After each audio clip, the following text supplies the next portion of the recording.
در حالت ایدئال والدین به فرزند خودشون اجازه میدن که یاد بگیره چطوری به خودش کمک کنه. والدینی که به فرزند خودشون بی‌توجهی میکنن یا اون والدینی که بیش از اندازه خودشون رو درگیر کارهای فرزندشون میکنن به نتایج برعکسی میرسن.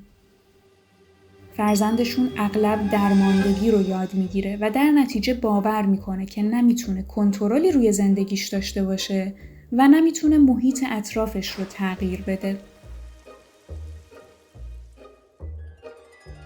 درماندگی آموخته شده رو بار اول 2 محقق کشف کردن وقتی داشتن توی یک آزمایش سگ‌هایی رو برای تحمل شوک الکتریکی شرطی می‌کردن.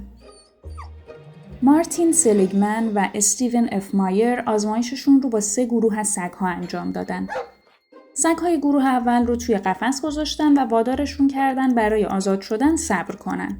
این دسته از سگ‌ها گروه کنترل بودن. گروه دوم سگ‌ها رو هم در قفس گذاشتن و از کف قفس بهشون شوک الکتریکی وارد کردن. وقتی سگ‌های دکمه رو فشار میدادن شوک متوقف میشد. اونا یاد گرفتن که میتونن درد رو متوقف کنن. به سومین گروه سگ‌ها شوک وارد میشد ولی هیچ راهی برای متوقف کردنش نداشتن. بعد از شرطی کردن هر 3 گروه سگ‌ها رو توی یک زمین محصور گذاشتن. در یک طرف زمین به اونها شوک وارد میشد ولی در طرف دیگه زمین شوکی وارد نمیشد.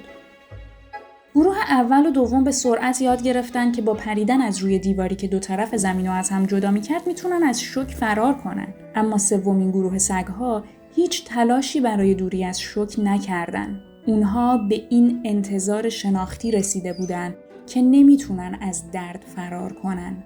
سلیگمن و مایر این موضوع رو به درماندگی آموخته شده میشناسن.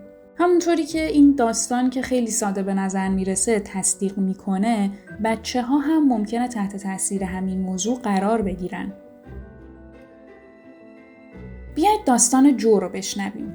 با وجود اینکه همه بچه‌ها اجازه داشتن بدون، اما جو رو گذاشته بودن توی واکر برای اینکه به خودش آسیب نزنه. اینطوری بود که از همون ابتدا جو یاد گرفت که دنیا جای خطرناکیه. پدر جو مواقع کمی خونه بود ولی وقتی بود تلاش میکرد که جو رو پسر قوی و پرزوری بار بیاره. اما جو که الگویی نداشت، انگیزه‌ای هم برای برآورده کردن انتظارات پدرش نداشت. او کم کم احساس حقارت میکرد. به مرور زمان این حس شدید و شدیدتر شد. هر موقع مشکلی پیش می اومد، مادر جو تلاش می کرد که برای کمک توی مشکل دخالت کنه. جو این باور رو درونی کرد که در مواجهه با مشکل نمیتونه خودش مشکلش رو حل کنه.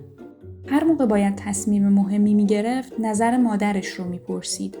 در دلش بابت اینکه مادرش نمیذاشت مستقل تر باشه، ازش بیزار بود.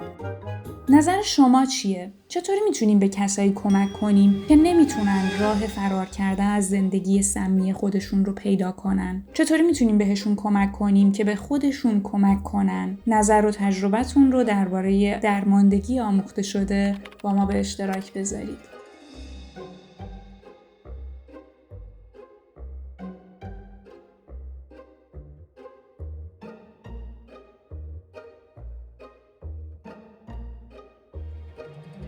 این ویدیو و همه ویدیوهای اسپراوتس تحت لایسنس کریتیو کامنز هستن. به این معنا که معلم‌ها و افراد در سراسر دنیا میتونن با ذکر منبع از این ویدیوها توی کلاس‌های آموزشیشون استفاده کنن. همین حالا هم میلیون‌ها نفر بیننده این ویدیوها به زبان‌های مختلف هستن. اگه دوست دارید توی این مسیر حامی ما باشید، به آدرس patreon.com/sprouts سر بزنید.